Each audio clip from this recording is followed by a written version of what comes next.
So the next project, Open Burble, actually came out of the same technology that I developed for the Sky Year. That's the balloons with the mobile phones thing, but has nothing to do with mobile phones at all. It's explicitly about basically the collaborative process through which a structure can be built and raised in the urban environment by people who otherwise would not really think of themselves as designers, by sort of normal people who generally tend to think that the city is something that they inhabit without necessarily affecting it. And I basically wanted to say, look, this is a kind of Jack and the Beanstalk. You can build something that's 15 stories tall. You can configure it, you can affect it, and you can actually you can actually do something at the scale of a building, albeit only for one night, but you are actually part of the construction of this kind of urban experience. And so I took the balloon electronics from Sky Air and basically turned it into a kind of modular system based on the same carbon fiber framework, but more like a kind of Meccano or sort of kit of parts that was placed out in this kind of park, and then people could just snap it together, assemble it, inflate it, build it up into this thing, which then responded to them in color based explicitly on how it had been snapped together in the first place. In other words, if they'd created it a different shape, then the colors that would stream through it would be completely different. Because basically along the lower edge is a 40-meter handlebar jam-packed with basically the same the same sensor as in a Nintendo Wii. So it has this kind of accelerometer, and you could pump and roll and stuff like that. So I'll just roll the video and you'll see what I mean. So again, this is something where people themselves have designed this shape, have designed where the holes are, and are actually, there's 100 people holding onto this thing. If they all let go, it would fly off into the, fly away. So it relies on people actually holding this thing and pumping it to send these streams of color up through the thing I'm calling the burble. This was done in Singapore for the opening of the Singapore Biennale, and again, there's no way to test this kind of system without actually doing it itself. And so again, we had different modes that we would go through, sometimes responding literally to individual pumps, sometimes pumping color higher and higher and higher and higher, etc., etc. So each of those balloons, you should imagine, is actually about this big. It's quite a large balloon. It's not the sort of the usual small balloons.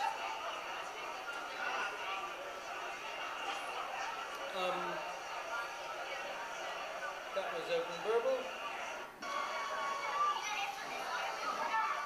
So this was called Primal Source, and this was about a year and a half ago. This is basically at the tail end of the kind of the explicitly sort of mass participation projects. The remit here was it was done in Santa Monica, and they basically told me there's going to be 50,000 people coming on this night, and we'd like a sort of interactive, participative kind of project, and they wanted it on the beach, and it has to glow because it was the festival was called Glow, or it had to be something to do with glowing. And so I had this kind of idea of building a kind of sort of aurora borealis, or a sort of cloud hovering above the beach that would basically come to life through some kind of participation with people on the ground, like ideally hundreds of people at the same time. And I realized that actually the voice is this kind of really intimate thing that we have, right? When you use your voice, you're taking air inside your body, and then you're kind of expelling it. Right? And I like the idea that people should use their voice in a way that they would never do normally in public, that they would actually become primal about it. And so I wanted to make a kind of system that would actually encourage people basically to lose their heads. Just scream and yell and shout and very, this is the most crucial part, actually be completely aware of the effect that they were having on the production of that experience. And so this is Primal Source, and what's happening here is that there are a bunch of microphones, and people are each of those little creatures that flies out of the ground is responding to one voice, or what the program perceives as one voice.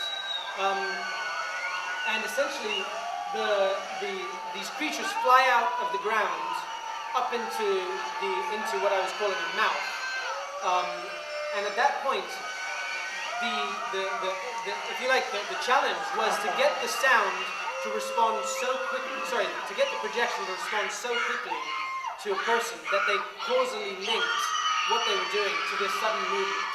Because that's really how people feel as though they're affecting something, is to get that very immediate response.